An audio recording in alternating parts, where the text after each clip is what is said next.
थोडं तुझं आणि थोडं माझं मालिकेच्या 12 ऑगस्टच्या भागात जेव्हा संपतरावांच्या चितेला अग्नी दिल्यानंतर तिथे रणजित आलेला असतो तेव्हा मानसी त्याच्यावरती खूप भडकलेली असते.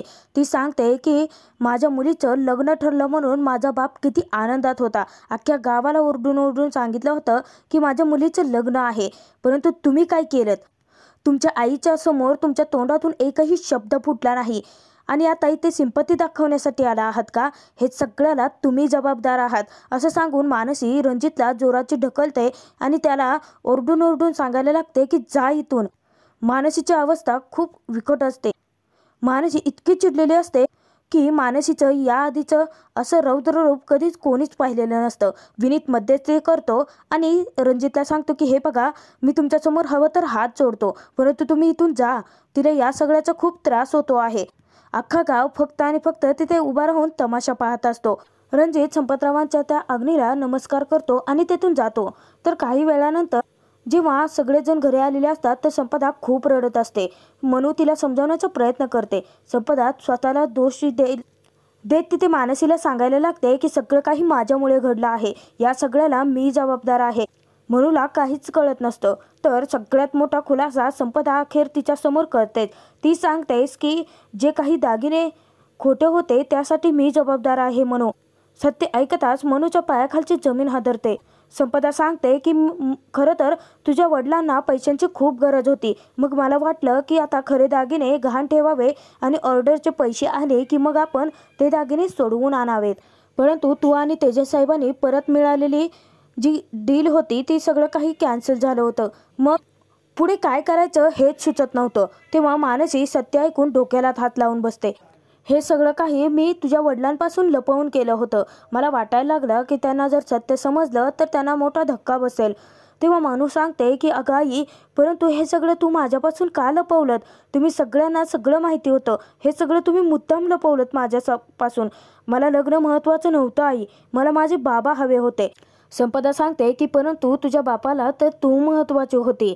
अख्ख्या गावाला दिलेलं वचन महत्त्वाचं होतं. रजनीताईच्या केलेल्या अटी महत्त्वाच्या होत्या.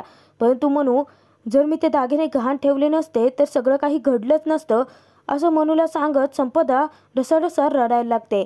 संपदा खूप रडत असते. तेव्हा मनू सांगते की आई, अगं नको रडूच ना गं. हे बघ, तू जे काही केलं ते बाबांसाठीच केलं होतंस ना, त्यांच्या मदतीसाठीच केलं होतंस ना. आणि बघ ना, आपल्या बाबांना आपल्या डोळ्यात कधीच पाणी बघायचे नव्हतं, म्हणूनच त्यांनी एवढ्या सगळ्या गोष्टी आपल्यापासून लपवल्या, आजारपणं पचवली. परंतु आता जर त्यांनी आपल्याला रडताना पाहिलं तर त्यांना नाही चांगलं वाटणार आहे. आणि त्यानंतर मनू, संपदा, निधी तिघी आता एकमेकांना घट्टमिठी मारून खूप जोरजोराच्या रडत असतात.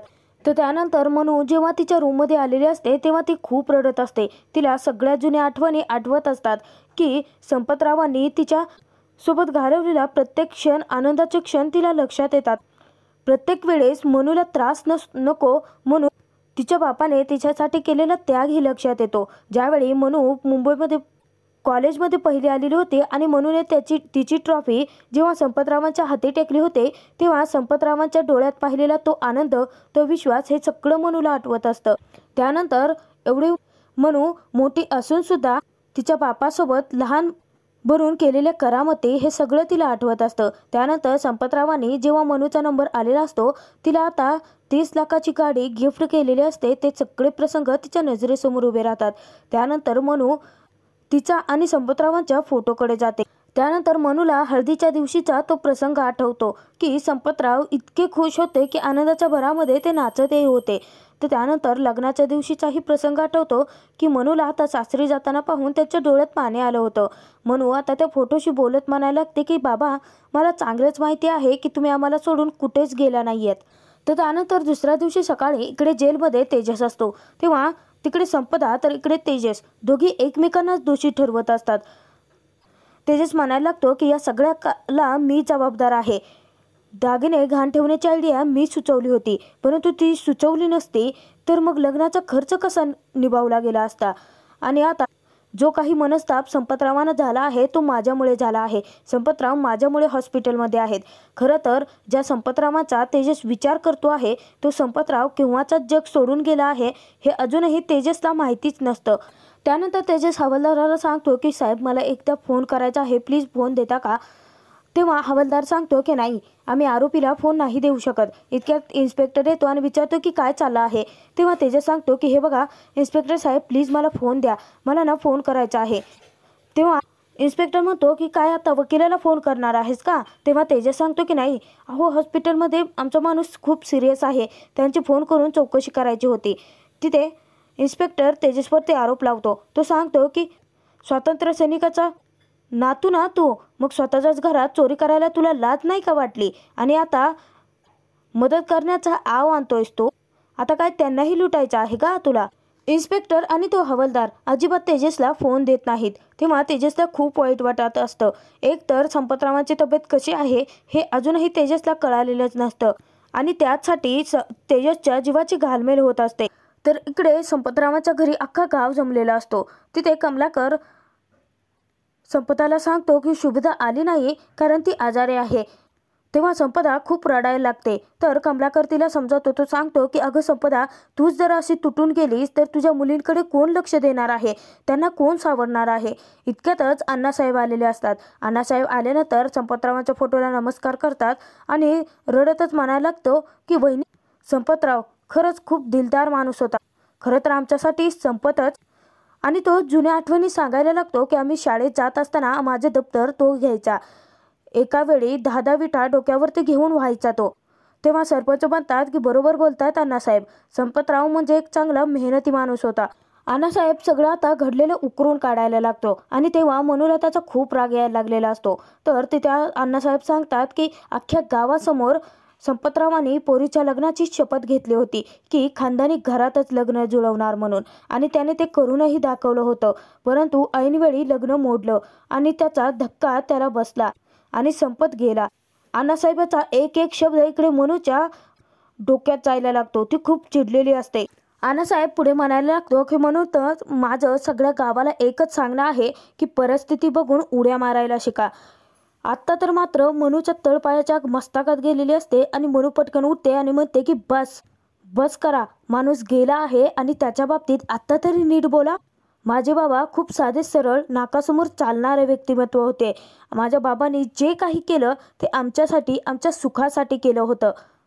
तेही कोणाला त्रास न देता, कोणालाही न लुबाडता.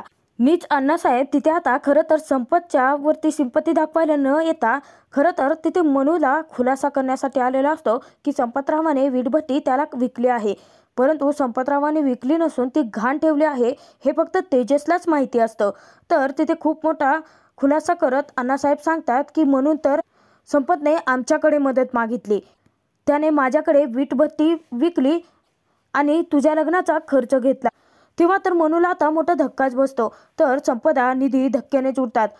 म्हणून तिथे आता नंदूकडे बघून म्हणायला लागते की नाही, असं नाही होऊ शकणार. तेव्हा अण्णासाहेब मनूला कागद दाखवतात. जो सौदा झालेला असतो, त्याचा जो करार झालेला असतो त्याचा कागद त्याच्या समोर ठेवतात आणि ते रडत म्हणायला लागतात की ही संपतरावांची शेवटची तर एवढी आठवण माझ्याकडे आहे. मनू सांगायला लागते की नाही, माझा याच्यावरती विश्वास नाही आहे. तेव्हा अण्णासाहेब मनूच्या हाती ते कागद सोपवतात आणि सांगतात की बघ. म्हणून जेव्हा आता ते सगळे काही करार झाल्याचे कागद पाहते, तिच्या पायाखालची जमीनच सरकते. अण्णासाहेब सांगतात की एकीकडे तुझी हळद चालू होती आणि दुसरीकडे वीटभट्टीचा सौदा.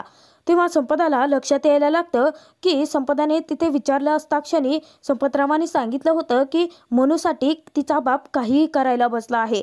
त्यानंतर हळदीच्या दिवशी संपतरावांनी कोणाला तर फोन करून मीटिंग अरेंज केली होती आणि तिथे मनूला आता आठवतं की संपतराव हळदीच्या दिवशी किती उशिरा पैशांची बॅग घेऊन घरी आलं होतं. एक एक करत त्या दिवशीचे प्रसंग मनूला आठवत असता क्षणी तिथे अण्णासाहेब आता दुसरा धमाका करतात. ते सांगतात की आपल्या गावचा मोठा सावकार बाप्पा शेठ, त्याच्याकडे संपतरावाने स्वतःचं घर गहाण ठेवलं आहे. आता तर मात्र सनस कुटुंबाला जबरदस्त धक्का बसलेला असतो. सगळीकडून आता ते उद्ध्वस्त झालेले असतात. त्यांच्या हाती आता काहीच शिल्लक राहिलेलं नसतं. हे तिथे मनू संपदा निधीच्या लक्षात आलेलं असतं. तिथे उपस्थित असलेले गावातली लोक ज्यांच्याकडून आता संपतरावांनी माल खरेदी केलेला असतो त्याचे पैसे अजूनही दिलेले नसतात, ते सुद्धा उठून आता सांगायला लागतात की आमच्याकडूनही संपतरावांनी पैसे घेतले आहेत. तिथे तो व्यक्ती सांगतो की नंदूला सगळा व्यवहार माहिती आहे. अण्णासाहेब आता दरडावून नंदूला विचारतात. तेव्हा नंदू सांगतो की हो. तर तिथे तो व्यक्ती सांगायला लागतो की आता आम्हाला आमचे पैसे तर मिळायलाच हवे आहेत ना. अण्णासाहेब आता उरलं सुरलं ज्या गाड्या होत्या त्यासुद्धा त्या माणसांना घ्यायला सांगतो आणि सगळ्या कुटुंबाला पूर्ण उद्ध्वस्तच करून टाकतो. तो सांगतो की आता त्याच्या दारात जेवढ्या गाड्या आहेत त्या घ्या आणि सगळा विषय मिटवूनच टाका. ते सगळं काही सत्य ऐकून संपदाला तिथे अचानक चक्कर यायला लागते. तेव्हा निधी आणि मनू दोघेही तिला सावरतात. तर अण्णासाहेब म्हणायला लागतात की वहिनी, सगळं काही सांभाळा स्वतःला. हे बघा मनू आणि निधी, तुम्ही दोघे माझ्याच लेकी आहात आणि तुम्हाला केव्हाही गरज पडली तर माझ्याकडे मदत मागा. मी कायम तुमच्यासाठी मदत करायला तयार असेल. आणि मनू बाळा, अगं तू तर इतकी हुशार आहेस की जेवढं काही संपत वैभव तुमचं गेलं आहे ते तू एका झटक्यात परत मिळवशील. नालायक अण्णासाहेब तिथे आता त्या कुटुंबाला सांगतात की आता शोकसभा झाली, घर कधी खाली करताय. तेव्हा आता संपदा धक्क्यानेच त्याच्याकडे पाहत असता लगेचच तो शब्द पालटतो आणि सांगतो की नाही, मी बाप्पा शेठला सांगतो की संपतरावांनी आता काहीच शिल्लक ठेवलेलं नाही आहे. त्यांच्या कुटुंबाला आता 2-3 दिवसासाठी आपण तिथे राहू देऊयात, आधार देऊयात. तेव्हा आता मनू खंबीरपणे या प्रसंगात उभी राहते, स्वतःला सावरते आणि अण्णासाहेबाला सडेतोड उत्तर देत म्हणते की गरज नाही आहे तुमच्या आधाराची. आमच्या बाबाने सगळं काही घालवलं जरी असलं ना तरीही स्वाभिमान आमच्यासाठी त्यांनी ठेवला आहे आणि त्याच स्वाभिमानाच्या आधारावरती आम्ही पुढे जाऊ. तेव्हा आता अण्णासाहेब नाटकं करत म्हणायला लागतात की कौतुक संपतराव, तुझ्या संस्काराचं कौतुक आहे. अण्णासाहेबांनी आता स्वतःचं काम तर पूर्ण केलेलं असतं, सगळ्यांची फसवणूक तर करून मोकळा झालेला असतो आणि वीटभट्टी ही स्वतःहून हडप केलेली असते. त्यानंतर शोकसभा संपली आहे असं जाहीर करून अण्णासाहेब निघून जातात. त्याचे पाठोपाठ गावातली सगळी लोक निघून जातात. तर संपदाला या गोष्टीचा खूप मोठा धक्का बसलेला असतो की तिला आता घरदार सोडावं लागणार आहे. त्या नक्की कुठे जाणार आहेत याचा विचार करून संपदा तिथे धक्क्यानेच बेशुद्ध होते. आता तर मात्र मनू निधीसाठी जबरदस्त धक्का असतो. तर इकडे गायत्री खूप जोरजोराची हसायला लागते. गायत्री म्हणायला लागते की तेजस प्रभूने आता माझे पैसे परत करून दिवाळी साजरा केली होती. आता त्याच घरावरती शोककळा पसरली आहे. काही म्हणा, परंतु एकाच वेळी इतके सारे हरलेले चेहरे बघून मजा वाटते आहे. इतक्यात दिनेश येतो आणि दिनेश तिथे गायत्रीला सांगतो की माझी एक तुला रिक्वेस्ट होती. तो सांगतो की आईने सकाळपासून काहीच खाल्लेलं नाही आहे. तेव्हा गायत्री म्हणते की मग मी काय करू. तर दिनेश सांगतो की हे बघ, तू तेजसला जामिनावरती सोडून आणशील का. रिक्वेस्ट केल्यानंतर गायत्री त्याच्यावरती हसायला लागते आणि म्हणते की अरे मग तू सोडव. हां, माझ्या लक्षात आलं, तुझ्याकडे पैसे नसतील ना, मग काय आता काय करणार आहेस. दिनेश आता गायत्रीकडे रिक्वेस्ट करत असतो तेजसला जामिनावरती सोडवण्यासाठी. तेव्हा गायत्री सांगते की बरं ठीक आहे, सोडवते, परंतु तुझ्या भावाला तू अजूनही ओळखलेले नाही आहेस. तो खूप चिवट आहे. तू नवरा आहेस ना माझा. आज पहिल्यांदा आयुष्यात तू स्वतःहून माझ्याकडे काहीतरी मागितलं आहे, सोडवते त्याला. तेव्हा दिनेश खूप खुश होतो. दिनेश जाणार इतक्यात आता गायत्री त्याला सांगते की परंतु या सगळ्याच्या बदल्यात मला काहीतरी हवं आहे. तेव्हा दिनेश विचारतो की नक्की काय हवं आहे. तर गायत्री सांगते की मला नक्की काय हवं आहे हे तुला चांगलीच माहिती आहे.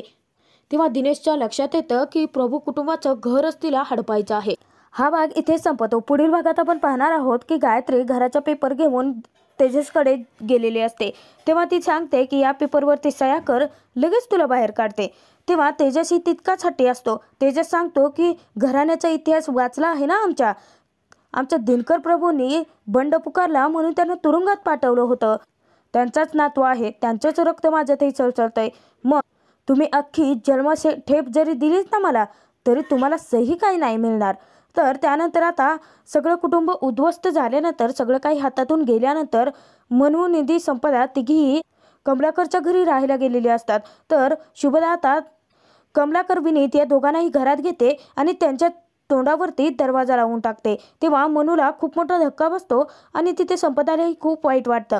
मनू आता या प्रसंगातून बाहेर पडत स्वतःचं गेलेलं वैभव परत कसं मिळवणार आणि या सगळ्यांमध्ये मनूला आता तेजसची साथ कशी लाभणार हे पाहणं खूप मनोरंजक ठरणार आहे. थोडं तुझं आणि थोडं माझं या मालिकेचे एपिसोड पाहण्यासाठी आपल्या चॅनलला नक्की सबस्क्राईब